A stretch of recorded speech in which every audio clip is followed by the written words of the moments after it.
قال كان يوم الثالث من وفاة إبراهيم بن محمد صلى الله عليه وسلم.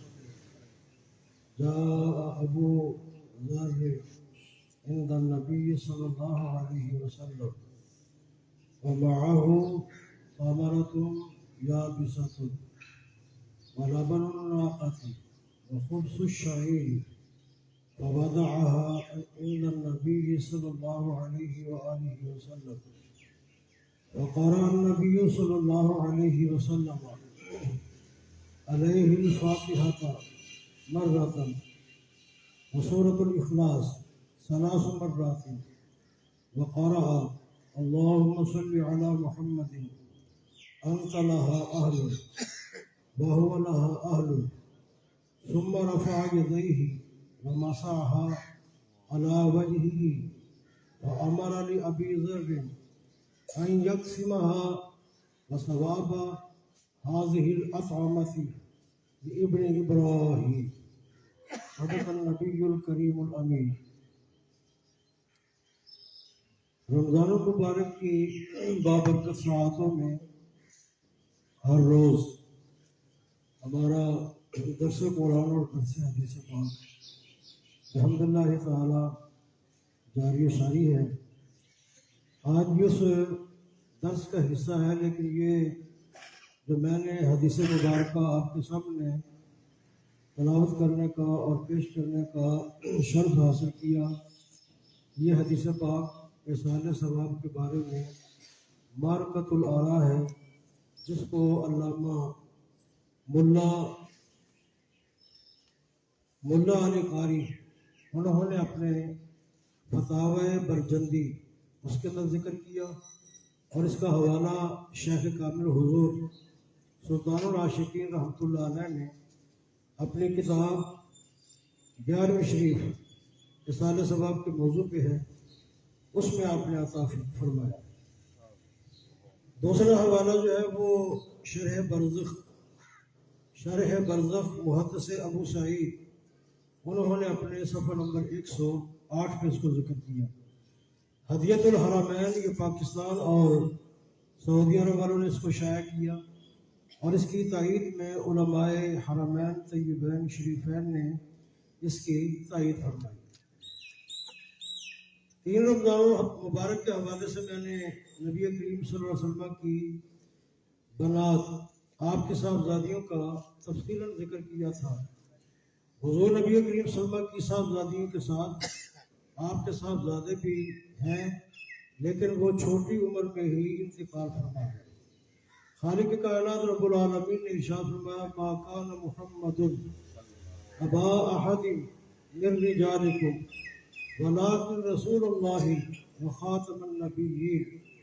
یہ نہیں کہ آپ باپ نہیں ہیں، فرمایا کہ آپ مردوں میں کسی مرد کے باپ نہیں. بچپن میں آپ کے بچے صاحبزادے انتقال فرما گئے. سب سے بڑے صاحبزادے کا نام قاسم بن محمد صلی اللہ علیہ وسلم، یہ مکہ المکرمہ میں ہی انتقال فرما گئے. اسی وجہ سے ابو القاسم حضور علیہ السلام کی کنیت ہے. دوسرے صاحبزادے حضرت عبداللہ، اور یہ تیسرے صاحبزادے جو ہیں یہ مدینہ منورہ کے اندر آپ کا انتقال ہوا. اس کے بارے میں بہت کچھ کہا جا سکتا ہے، لیکن وقت کے اختصار کے پیش نظر میں موضوع کے متعلق ہی تھوڑی سی گفتگو کرنا چاہوں گا. وہ یہ کہ روایت میں آتا ہے قال کان یوم الثالث، تیسرے دن، یعنی کہ آج مرحوم محمد حسین وہ 21 رمضان مبارک رات تقریباً 11 بجے کے قریب ان کا انتقال ہوا. کل ان کا جنازہ تھا، دوسرا دن. آج ان کا کل شریف کا ختم پاک ہے تو تیسرا دن. قال کان یوم الثالث، تیسرے دن، من وفات ابراہیم بن محمد، حضور نبی کریم صلی اللہ علیہ وسلم کے صاحبزادے ابراہیم بن محمد آپ کا انتقال ہو گیا. انتقال کے بعد نبی کریم صلی اللہ علیہ وسلم اپنے صحابہ کی معیت میں مسجد نبوی کے اندر موجود ہیں، آپ جلوہ گر ہیں، کیا دیکھا؟ ایک عظیم ہستی، دنیا عالم اسلام اور صحابیت میں بڑا عظیم مقام، حضرت ابو ذر رضی اللہ تعالی عنہ بھی مسجد میں آئے۔ جا ابو ذر، آپ بھی مسجد میں آئے، لیکن مسجد میں نہیں، عند النبی صلی اللہ علیہ وسلم، آپ حضور کی بارگاہ میں ہی آ گئے۔ اکیلے آئے، خالی ہاتھ آئے؟ نے فرمایا نہیں۔ وَمَعَهُ تَمَرَةٌ يَابِسَةٌ، تمرتن کہا جائے تو یہ کھجورے ہیں، تمرتن یابسۃ کہا جائے تو یہ چھوارے ہیں، خشک کھجورے۔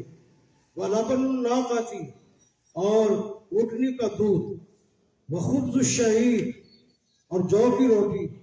فَوَضَعَهَا، انہوں نے کیا کیا؟ سرکار کے سامنے لا کر۔ اب دیکھو نا، اتنی واضح باتیں ہونے کے باوجود اگر کوئی سنیت کو جھٹلائے اور کہے کہ بتاؤ تمہارے پاس کوئی دلیل ہے، ارے عقل کے اندو، کبھی تم حدیث پاک کو پڑھو تو صحیح، دین کو سیکھو تو صحیح۔ سرکار کے زمانہ تجربہ کے اندر کیا کام نہیں ہوا؟ فرمایا فوضعها، انہوں نے جو کچھ لایا کیا کیا؟ ووضعها عند النبی، نبی کریم صلی اللہ علیہ وسلم کی بارگاہ میں لا کر پیش کر دیا۔ اب اس کے بعد کیا ہوا؟ فقرأ النبی صلی اللہ علیہ وسلم، سرکار نے تلاوت فرمائی، الفاتحہ مرتن، سورۃ الفاتحہ ایک مرتبہ، مرتن ایک مرتبہ، وسورۃ الاخلاص، اور سرکار نے قل شریف ثلاث مرات، تین مرتبہ۔ اب ذرا سرکار کا ایک اور فرمان سن لیجئے، فقط سورہ فاتحہ آپ نے پڑھی، تلاوت فرمائی، اس کی کیا وجہ؟ سورہ فاتحہ پڑھنے سے پورے قرآن کا ثواب ملتا ہے، اور سورۃ الاخلاص ثلاث مرات، یہ تین مرتبہ سورہ اخلاص پڑھنے سے بھی پورے قرآن پاک کا ثواب ملتا ہے۔ اب میں آپ سے پوچھنا چاہتا ہوں کہ آپ نے اس مجلس کے اندر 2 قرآن پاک کا ثواب اپنے صاحبزادے کی بارگاہ کے اندر احسان کیا۔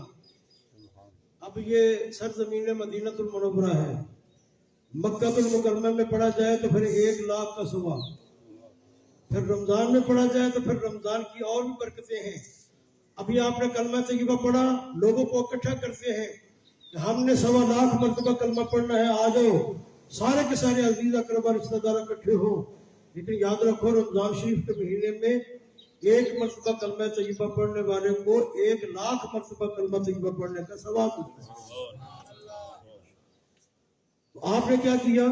نبی کریم صلی اللہ علیہ وسلم نے سورہ فاتحہ 1 مرتبہ، سورۃ الاخلاص 3 مرتبہ، وقرأ اللہم صلی علی محمد، پھر آپ نے درود پاک پڑھا، انت لہا اہل وہو لہا اہل، ثم رفع یدیہ،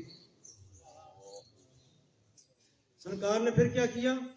ہاتھوں کو اٹھایا۔ اب میں پوچھنا چاہتا ہوں، ہاتھوں کو کس لیے اٹھایا جاتا ہے؟ دعا کے لیے، اور دعا میں کیا ہوتا ہے؟ ایصال ثواب۔ ہاتھوں کو اٹھایا، ثم رفع یدیہ، آپ نے پھر ہاتھوں کو اٹھایا یعنی دعا کی، ومسح علی وجہہ، پھر آپ نے دعا کے بعد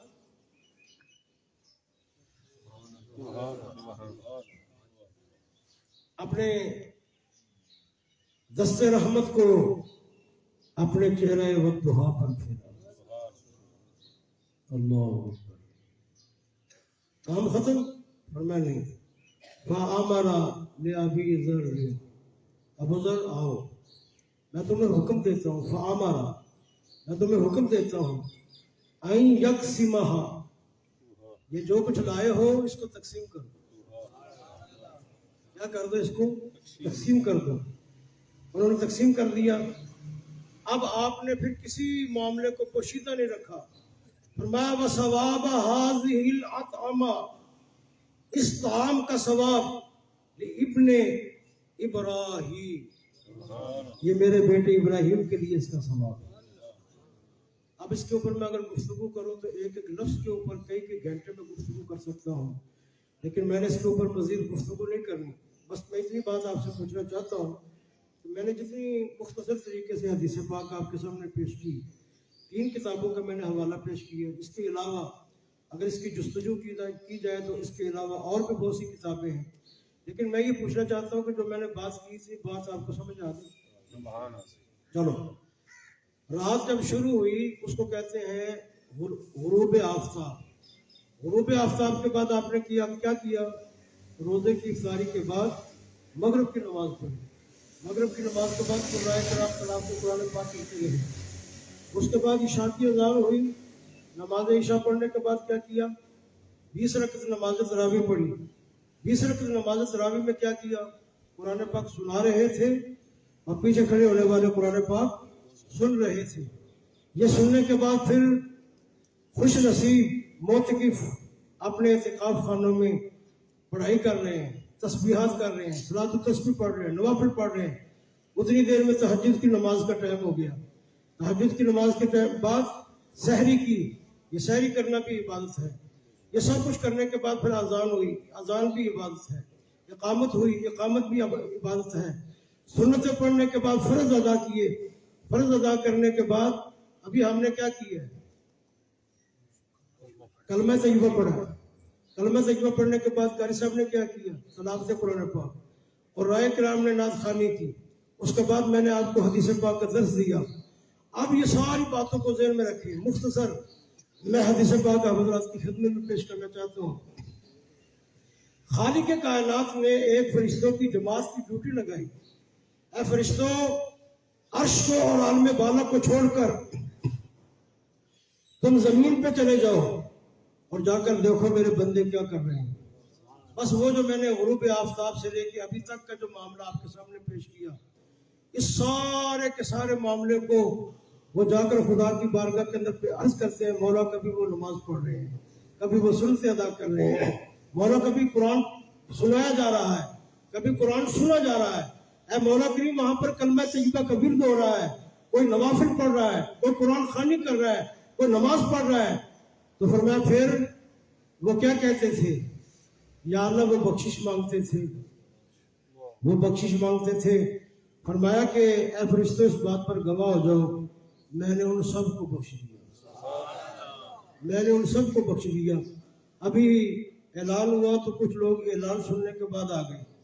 کچھ لوگ گزر رہے تھے تو وہاں سے گزرتے گزرتے انہوں نے دیکھا کہ لوگ بیٹھے ہوئے ہیں، یہاں پر کیا ہو رہا ہے. وہ بھی آ کے شامل ہو گئے.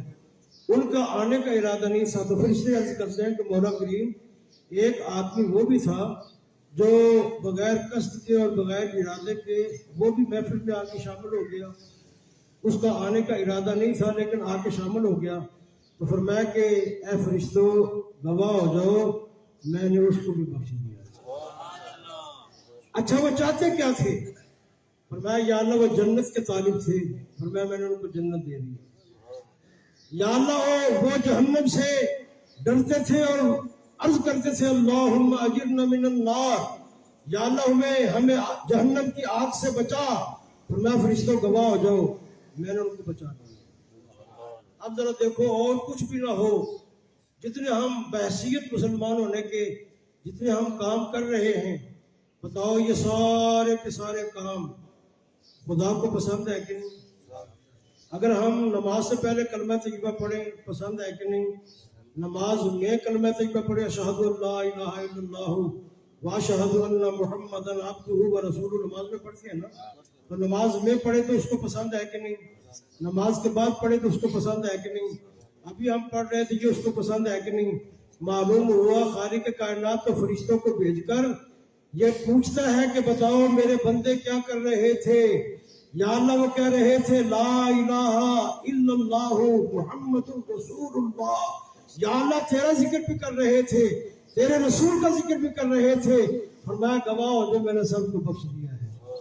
معلوم ہوا اگر ہم گفتگو یہ تقریریں نہ بھی کریں تو یہ تقریریں نہ کرنے کے باوجود بھی یہ بخشش کے بہانے ہیں.